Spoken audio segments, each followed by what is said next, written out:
Hello guys, मेरा नाम है Hariom Sharma and welcome to our channel commerce quest. आज हम लेकर आए हैं अपनी इकोनॉमिक्स की सेकंड वीडियो। इस वीडियो के अंदर, फर्स्ट वीडियो के अंदर मैंने आपको Indian economy at the eve of independence का जो चैप्टर कराया था, उसके अंदर मैंने आपको एग्रीकल्चर के बारे में बताया था कि एग्रीकल्चर की कंडीशन कैसी थी। आज हम बात करेंगे दूसरे पिलर की। तो पहले अगर आपने फर्स्ट पार्ट ना देखा हो तो प्लीज फर्स्ट पार्ट देख लेना, ठीक है। और आज हम बात करेंगे इंडस्ट्री की। इंडस्ट्री का क्या लॉजिक था, इंडस्ट्री की कंडीशन कैसी थी जब ब्रिटिशर्स हमारे यहां पर थे, मतलब at the eve of independence, independence के नियर अबाउट जो हमारी कंट्री थी उसमें इंडस्ट्री की कंडीशन कैसी थी, उसकी आज हम बात करेंगे। बेसिकली इंडस्ट्री की कंडीशन समझाने से पहले मैं आपको इंडस्ट्री का मीनिंग समझा देता हूं। इंडस्ट्री क्या होती है, जो रॉ मटेरियल को, रॉ मटेरियल का मतलब होता है कच्चा माल जो अभी तैयार नहीं है, कच्चा माल रॉ मटेरियल को फिनिश गुड्स में, फिनिश गुड्स के अंदर रेडी करती है, फिनिश गुड्स में कन्वर्ट करती है, मतलब फिनिश गुड्स में तैयार करती है। जैसे हम कहते हैं कि शुगर केन है, तो शुगर केन एक रॉ मटेरियल है, कच्चा माल है, उसको हम चीनी में, शुगर में कन्वर्ट करेंगे। तो ये जो काम है कौन करता है, इंडस्ट्री। यानी industry refers to that part of economy which converts raw material into finish goods, ठीक है। तो ये हमारी बात थी। अब हम बात करने जा रहे हैं कि जो हमारी इंडस्ट्री थी उसकी कंडीशंस कैसी थी, मतलब इंडस्ट्री की कंडीशन कैसी थी at the eve of independence पे, ठीक है। सबसे पहले decay of handicrafts, decay of handicrafts, decay of handicrafts. Decay of handicrafts का क्या मतलब था, हैंडीक्राफ्ट्स ना देश के लोकल डोमेस्टिक सेलर थे। हैंडीक्राफ्ट्स कौन थे, इसी पॉइंट में हैंडीक्राफ्ट जो थे, आप लैंग्वेज की टेंशन मत लो, उसके लिए आपको नोट्स मिलेंगे।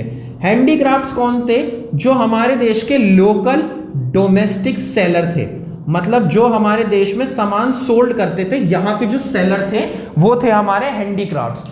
हुआ क्या, ब्रिटिशर्स की पॉलिसी आने की वजह से, यानी जब ब्रिटिशर्स भारत आए तो उन्होंने क्या करा, हमारे हैंडीक्राफ्ट्स को डिस्ट्रॉय कर दिया। क्यों डिस्ट्रॉय कर दिया, क्योंकि वो अपने प्रोडक्ट्स को बेचने लगे और उनके जो प्रोडक्ट्स थे वो हमसे क्वालिटी में भी बेटर थे, हमसे प्राइस भी कम, मतलब उनका प्राइस भी कम था। तो धीरे धीरे क्या हुआ, जो इंडियन मार्केट है जिसपे पहले हैंडीक्राफ्ट्स की मोनोपोली थी, धीरे धीरे ब्रिटिशर्स ने उस पे अपनी मोनोपोली क्रिएट कर ली। तो सबसे पहला नुकसान हुआ हमारे हैंडीक्राफ्ट्स को, हमारे हैंडीक्राफ्ट्स का काफी ज्यादा नुकसान हुआ, समझे बात। तो पहला पॉइंट क्या है कि हमारे हैंडीक्राफ्ट्स का क्या हुआ, नुकसान, हमारे लोकल डोमेस्टिक सेलर जो है वो ब्रिटिश गवर्नमेंट की वजह से बर्बाद हो गए। तो ये पहला पॉइंट है कि रॉ मटेरियल को हमें फिनिश गुड्स में जो कन्वर्ट करना होता है वो काम करती है इंडस्ट्री। और क्या नाम है, कंडीशन क्या थी कि सबसे पहला पॉइंट ये है कंडीशंस में कि हमारे हैंडीक्राफ्ट्स को उन्होंने डिके कर दिया। हैंडीक्राफ्ट्स कौन लोग थे, हैंडीक्राफ्ट्स से हमारे देश के लोकल डोमेस्टिक सेलर्स, ठीक है। ये पहला, आप इसका स्क्रीनशॉट क्लिक करो, मैं आगे बात करूं फिर। अब आते हैं इसके दूसरे पॉइंट पे कि दूसरी कैसी हमारी कंडीशन थी, ठीक है। दूसरे पॉइंट पे आते हैं, देखो दूसरा पॉइंट है policies of Britishers, policies of Britishers, Britishers यानी जो ब्रिटिशर्स थे, ब्रिटिशर्स की पॉलिसी कैसी थी। एक्चुअल में था क्या, ब्रिटिशर्स की पॉलिसी बहुत बेकार थी। ब्रिटिशर्स क्या करते थे, अपनी पॉलिसी इस तरीके से बनाते थे जिसके अंदर क्या होता था कि अगर इंडियन सेलर्स को, यानी इंडियन सेलर्स को अगर कुछ भी करना है, मतलब भारतीय सेलर्स को अगर कुछ भी करना है तो उनके लिए तो टैक्स है, मतलब वो अगर एक्सपोर्ट करेंगे या वो इंपोर्ट करेंगे तो उस पे तो टैक्स लगेगा। लेकिन ब्रिटिशर्स क्या करते थे, हमारे यहां से रॉ मटेरियल लेकर जाते थे, वो ब्रिटेन जो है रॉ मटेरियल लेकर जाते थे, वहां से ब्रिटेन से फिनिश गुड्स में उसे सामान को तैयार करते थे और इंडियन मार्केट में लाके सोल्ड करते थे। तो उनका क्या था, वो ना अपने जो वो एक्सपोर्ट कर रहे हैं, जो भी इंपोर्ट करते थे उस पर टैक्स नहीं लगता था। तो ब्रिटिशर्स की जो पॉलिसी थी वो डिस्क्रिमिनेटरी पॉलिसी थी। डिस्क्रिमिनेटरी पॉलिसी का मतलब होता है ऐसी पॉलिसी जिसके अंदर आदमी भेदभाव करेगा। तो ब्रिटेन गवर्नमेंट क्या करती थी, भेदभाव करती थी। अपने सामान के एक्सपोर्ट पे, इंपोर्ट पे तो टैक्सेशन नहीं है, लेकिन अगर भारत के लोग कुछ भी इंपोर्ट एक्सपोर्ट करें तो उस पे टैक्सेशन है। तो ये जो है ये डिस्क्रिमिनेटरी टैरिफ पॉलिसी भी इंडस्ट्री को बेकार बनाने का काम करा। ठीक है, इसके बाद नेक्स्ट पॉइंट पे आते हैं हम, जो हमारा नेक्स्ट पॉइंट है, थर्ड पॉइंट की अब हम बात करते हैं। 2 पॉइंट जो अभी तक मैंने आपको बताए हैं, देखो सारे पॉइंट्स ना कहीं एक दूसरे से कनेक्ट जरूर होंगे, ठीक है।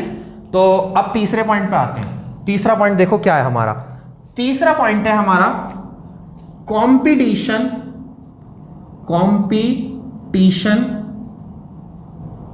फ्रॉम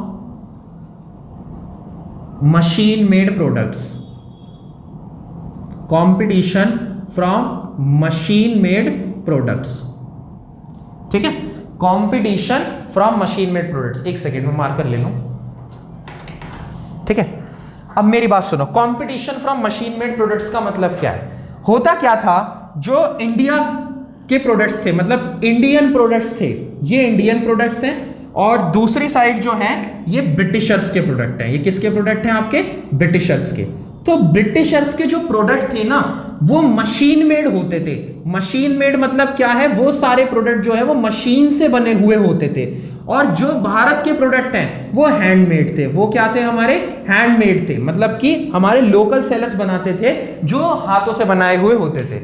अब एक बात समझो, प्रॉब्लम क्या थी? प्रॉब्लम ये थी कि जो ब्रिटिशर्स थे ना, उनके सामान मशीन से बने होते थे। तो मशीन से जब भी कोई सामान बनेगा तो उसकी एक्यूरेसी लेवल या उसकी जो क्वालिटी है वो कहीं ना कहीं हमारे इंडियन प्रोडक्ट से जो है वो थोड़ी सी बेटर थी, मतलब कि काफी अच्छी थी हमसे।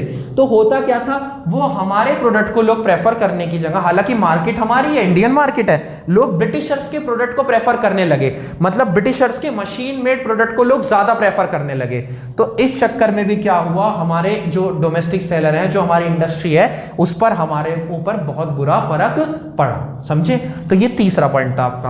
अब नेक्स्ट पॉइंट पे आते हैं, अपने फोर्थ पॉइंट की बात करते हैं। इसको मैं रब कर देता हूं।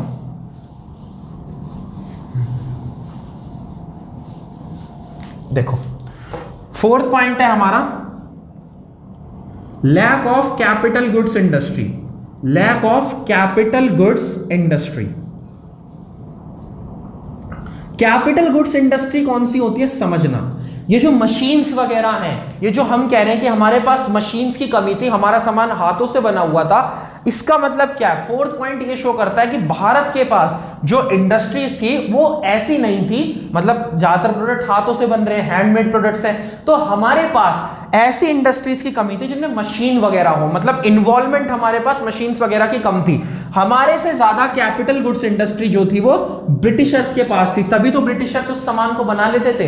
प्लस एक प्रॉब्लम और थी कि जो ब्रिटिशर्स सामान बेचते थे वो क्वालिटी में तो हमसे अच्छा होता ही था, लेकिन साथ ही साथ क्वालिटी में अच्छा होने के साथ साथ वो प्राइस में भी कंपैरेटिवली चीपर था। कंपैरेटिवली चीपर का मतलब है प्राइस के कंपैरिजन में जब हम करते तो प्राइस में भी हमसे काफी सस्ता प्रोडक्ट था। समझे बात? नेक्स्ट आते हैं आपका fifth point, negative effect of railway. ये बहुत इंपॉर्टेंट पॉइंट है जो हम बात करेंगे अब। नेगेटिव इफेक्ट ऑफ रेलवेज क्या है?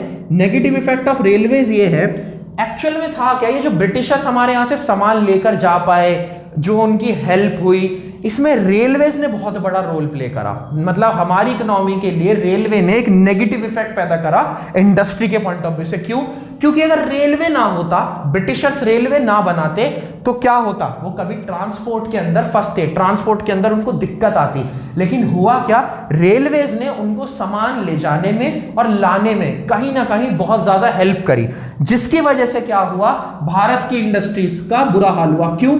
क्योंकि जो भी प्रॉफिट ब्रिटिशर्स कमा रहे हैं ना, वो हमें नहीं दे रहे, वो अपने देश लेके जा रहे हैं। तो ब्रिटिशर्स के लिए क्या हुआ, ये उनके लिए बेनिफिट था। लेकिन हम तो अपनी इकोनॉमी के हिसाब से सोचेंगे, तो भारत की इंडस्ट्रीज के लिए ये चीज क्या थी, बुरी थी। ठीक है, तो ये सारे पॉइंट जो हमें शो करते हैं, आप स्क्रीनशॉट लो इसका।